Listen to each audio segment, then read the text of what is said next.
두로에 관한 경고라. 다시스의 배들아, 너희는 슬피 부르짖을지어다. 두로가 황무하여 집이 없고 들어갈 곳도 없으며 이 소식이 기띔 땅에서부터 그들에게 전파되었음이라. 바다에 왕래하는 시돈 상인들로 말미암아 부요하게 된 너희 해변 주민들아, 잠잠하라. 시홀의 곡식 곧 나일의 추수를 큰 물로 수송하여 들였으니 열국의 시장이 되었도다. 시돈이여, 너는 부끄러워할지어다. 대저 바다 곧 바다의 요새가 말하기를 나는 상고를 겪지 못하였으며 출산하지 못하였으며 청년들을 양육하지도 못하였으며 처녀들을 생육하지도 못하였다 하였음이라. 그 소식이 애굽에 이르면 그들이 두로의 소식으로 말미암아 고통받으리로다. 너희는 다시스로 건너갈지어다. 해변 주민아, 너희는 슬피 부르짖을지어다. 이것이 옛날에 건설된 너희 희락의 성, 곧 그 백성이 자기 발로 먼 지방까지 가서 머물던 성읍이냐? 면류관을 씌우던 자요, 그 상인들은 고관들이요, 그 무역상들은 세상의 존귀한 자들이었던 두로에 대하여 누가 이 일을 정하였느냐? 만군의 여호와께서 그것을 정하신 것이라. 모든 누리던 영화를 욕되게 하시며 세상의 모든 교만하던 자가 멸시를 받게 하려 하심이라. 딸 다시스여, 나일같이 너희 땅에 넘칠지어다. 너를 속박함이 다시는 없으리라. 여호와께서 바다 위에 그의 손을 펴사 열방을 흔드시며 여호와께서 가나안에 대하여 명령을 내려 그 견고한 성들을 무너뜨리게 하시고 이르시되, 너 학대받은 처녀딸 시도나, 네게 다시는 희락이 없으리니 일어나 기띔으로 건너가라. 거기에서도 내가 평안을 얻지 못하리라. 갈대아 사람의 땅을 보라. 그 백성이 없어졌나니 곧 아수르 사람이 그곳을 들짐승이 사는 곳이 되게 하였으되 그들이 망대를 세우고 궁전을 헐어 황무하게 하였느니라. 다시스의 배들아, 너희는 슬피 부르짖으라. 너희의 견고한 성이 파괴되었느니라. 그날부터 두로가 한 왕의 연한같이 70년 동안 잊어버린 바 되었다가 70년이 찬 후에 두로는 기생의 노래같이 될 것이라. 잊어버린 바 되었던 너 음녀여, 수금을 가지고 성읍에 두루 다니며 기묘한 곡조로 많은 노래를 불러서 너를 다시 기억하게 하라 하였느니라. 70년이 찬 후에 여호와께서 두로를 돌보시리니 그가 다시 값을 받고 지면에 있는 열방과 음란을 행할 것이며 그 무역한 것과 이익을 거룩히 여호와께 돌리고 간직하거나 쌓아두지 아니하리니 그 무역한 것이 여호와 앞에 사는 자가 배불리 먹을 양식, 잘 입을 옷감이 되리라. 새벽 영성 기도 시간입니다. 오늘은 이사야 23장의 말씀을 함께 나누겠습니다. 바벨론에 대한 경고로 시작하는 열방 심판 예언이 이제 상업도시 두로에 대한 예언으로 막을 내립니다. 두로는 지중해 상권을 완전히 독점하던 부의 도시였습니다. 이사야는 두로의 멸망에 대해 예언합니다. 두로의 멸망 소식은 항해를 할 수 있는 모든 배들로부터 시작하여 온 세상에 퍼져나갑니다. 이 소식을 들은 온 세상은 놀라움을 금치 못합니다. 두로는 우리에게 페니키아로 알려진 팔레스틴 북서부의 지중해 연안에 위치한 도시 국가입니다. 페니키아의 대표적 도시로는 두로 외에 시돈이 있습니다. 두로는 본래 섬나라로 국제해상 무역과 상업의 유충지 역할을 했습니다. 3절을 보시면 시올의 곡식 곧 나일의 추수를 큰 물로 수송하여 들였으니 열국의 시장이 되었도다 라고 말합니다. 시올의 곡식 곧 나일의 추수라고 말하는데요, 어느 국가를 말하는 것입니까? 애굽, 이집트를 말하는 것입니다. 두로는 해상무역과 상업에 뛰어난 국가였습니다. 이스라엘과는 다윗 시대부터 밀접한 연관을 맺기 시작했고 다윗 궁과 솔로몬 시대의 성전 그리고 솔로몬 왕궁을 건축하는 데 매우 큰 공헌을 하기도 했습니다. 하지만 두로는 이러한 공헌에도 불구하고 상업 활동을 통한 부의 축적으로 말미암아 교만하기가 이를 데 없었을 뿐 아니라 우상 숭배로 말미암아 이스라엘에 악한 영향을 주었습니다. 본문에서 하나님께서 두로에 대한 심판 예언을 주신 것도 바로 그들의 교만과 우상 숭배에 있다고 볼 수 있습니다. 두로는 무역이 강한 나라였습니다. 그들은 먼 곳까지 가서 식민지를 세우던 나라이기도 했습니다. 두로는 식민지를 개발하면 먼저 그 지역에 통찰 왕들을 세웠습니다. 두로는 그들에게 면류관을 씌워주던 자들이었던 것입니다. 또한 두로의 권력이 커지자 많은 권력자들이 그 도시와 유대 관계를 유지하려고 노력했습니다.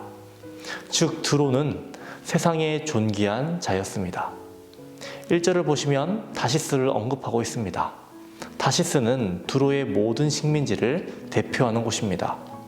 속박자가 멸망했으므로 이제 식민지가 자유하게 되겠지만 그들은 집이 없고 들어갈 곳도 없는 상황이 될 것이라는 것입니다. 두로는 독특한 지형으로 인해 반은 육지이고 반은 섬으로 이루어졌습니다. 중심은 육지가 아닌 섬에 있었습니다. 또 육지와 두로 사이의 바다는 물살이 거세기로 유명하였습니다. 그렇기에 육지에서 두로섬으로 접근하는 것이 쉽지 않았습니다. 두로섬 자체가 하나의 천혜의 요새였던 것이죠. 그러한 이유로 두로는 오랜 세월 외부의 침략으로부터 안전했습니다. 그런데 이러한 두로가 침략을 당했고 멸망하게 된다라는 것입니다. 사람들에게 있어서 두로는 활력이 넘치는 도시로서 온 세계에서 몰려온 이민자의 도시였으며 전통과 역사를 자랑하는 도시였습니다. 앞으로도 유구한 역사를 이어갈 줄 알았던 도시가 하루아침에 망했음을 본 이사야에게 얼마나 큰 충격이었을까요? 오늘 말씀을 통해 우리는 무엇을 묵상하고 적용할 수 있을까요? 영원한 나라는 없다라는 것입니다. 풍요롭기에 권력이 있기에 영원한 나라는 없습니다. 두로는 부를 축적했고 권력의 나라였습니다. 하지만 그 나라는 멸망했습니다.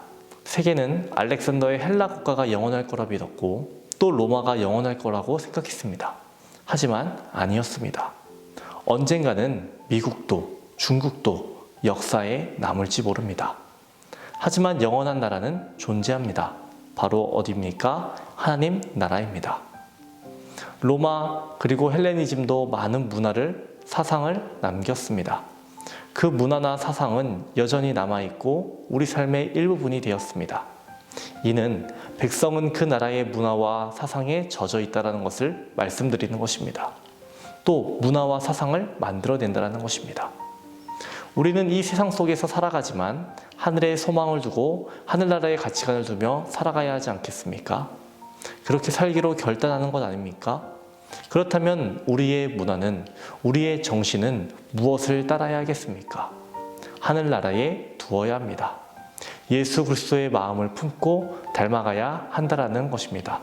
두 번째 메시지는 그들을 부러워할 필요가 없다라는 것입니다. 하나님께서 굳이 두로에 대한 심판 말씀을 성경에 기록하신 이유는 무엇일까요? 오늘날 우리들이 이 말씀을 보고 깨닫기 원하셨다라는 것입니다. 번영한 두로를 부러워할 필요가 없다라는 것입니다. 두로를 보면 그들은 번영합니다. 하지만 그들은 교만에 빠지고 물질 만능주의에 빠져 있습니다. 물질은 당연히 수단이 되어야 하는데 그들에게는 물질이 전부가 되어버린 것입니다. 그들은 하나님을 만나지 못했습니다. 하나님을 경외하는 데까지 이르지 못했다라는 것입니다. 이것이 오늘 우리에게 주신 하나님의 메시지입니다. 주 예수보다 귀한 것은 없네라는 찬송가가 있죠. 주 예수보다 귀한 것은 없네. 이 세상의 부귀와 바꿀 수 없네. 또 이 세상의 명예와 바꿀 수 없네. 또 이 세상 행복과 바꿀 수 없다라고 고백합니다. 오늘 하루 찬송가의 가사를 묵상하시고 나의 마음을 빼앗던 것들을 내려놓고 주님만을 바라보는 저와 여러분 되시기를 주님의 이름으로 축원합니다. 오늘은 화요일입니다. 화요일 공동기도 제목은 코로나 종식을 위한 기도입니다. 먼저는 예배와 일상의 회복을 위해 기도해 주시고 코로나로부터 성도들의 건강을 지켜달라고 기도해 주시기 바랍니다. 기도하겠습니다. 하나님 아버지, 오늘은 이사야 23장 두로에 임한 심판의 말씀을 살펴보았습니다. 말씀을 통해서 우리들이 세상의 부와 명예를 따를 것이 아니라 하나님 나라를 바라보며 살아야 함을 한 번 더 알게 하시니 감사합니다. 하나님, 우리에게 물질로 넘어지지 않게 하시고 우리의 마음을 세상에 빼앗기지 않도록 하시고 오직 주님을 닮아가는 성숙한 그리스도인 되게 하여 주시옵소서. 오늘은 코로나 종식을 위해 기도합니다. 우리들의 일상이 회복되고 예배가 회복되게 하여 주시옵소서. 코로나로부터 모든 성도들을 보호하여 주시옵고 코로나로 인하여 어려움을 겪는 성도들의 가정과 사업장을 지켜주시옵소서. 주님께서 세워주신 교회를 통하여 귀한 복음을 전하게 하시니 감사합니다. 특별히 담임 목사님의 사역 가운데 항상 함께하여 주옵시고 성령의 역사를 통하여 말씀이 선포될 때마다 회복과 치유의 역사를 더하여 주시옵소서. 다음 세대를 위한 리모델링 공사 중에 있습니다. 하나님, 모든 과정 가운데 함께하여 주옵소서. 이 공간을 통하여 다음 세대의 회복과 부흥을 허락하시고 말씀을 따라 사는 귀한 자녀들 되게 하여 주시옵소서. 박재성 권사님, 김정수 집사님, 오유미 성도님, 박세현 청년 주의 손으로 안수하여 주시며 깨끗이 낫게 하시고 공황장애로 불면증으로 고통받는 모든 이들의 질병을 치유하여 주시옵소서. 연로하신 장로님, 권사님들의 건강을 지켜주시며 견고한 믿음과 마음의 평강을 허락하여 주시옵소서. 예수 그리스도의 이름으로 기도합니다. 아멘.